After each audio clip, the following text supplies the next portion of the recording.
With lightning strikes twice, amped up, thunderous retort, and electric armor in the seasonal artifact, Hoil is back.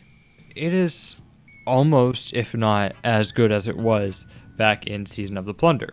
We have pulse nades, but you can swap these out for storm nades if you do want that add clear potential. I prefer pulse nades though.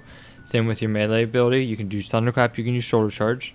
Use a knockout and touch of thunder. You use magnitude, ions, shock, and resistance, just so you keep getting that regen back from ionic traces as well as just jolting everything, which you do get from pulse nades. Your super is up to you as well. So here's the build that we are running. You don't really need to run any specific weapons, and you're just able to cycle back-to-back abilities with lightning strikes twice. So to keep that in mind, we're using 1 ashes. You could swap that up to 2. Otherwise, you can run those 2 hands on. Since you're throwing your melees a lot, you can swap one of those out for heavy ammo finded if you really need it.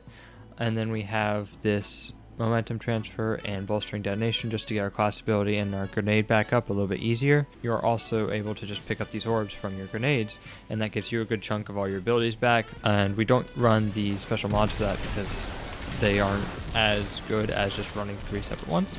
And then on your mark, you run 2 bombers just to get that nade back even more. Since we're hard focusing our grenade, with Hoil you can focus all 3, but here we're focusing the grenade and then secondary focusing the class ability thruster, and then third focusing the melee.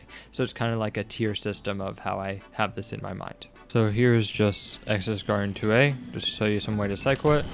So your grenade, you start getting that charge, and then after that you are able to do your melee, get that 5 seconds, and then you can dash at the end of it, almost have your nade back up, throw it again.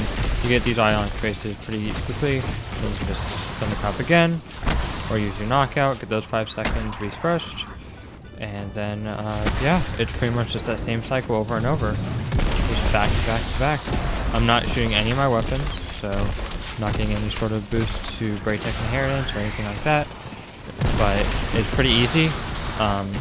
As you can see on the left side of my screen, you can't really see what you have in regards to time, so it is kind of annoying, but also it is what it is.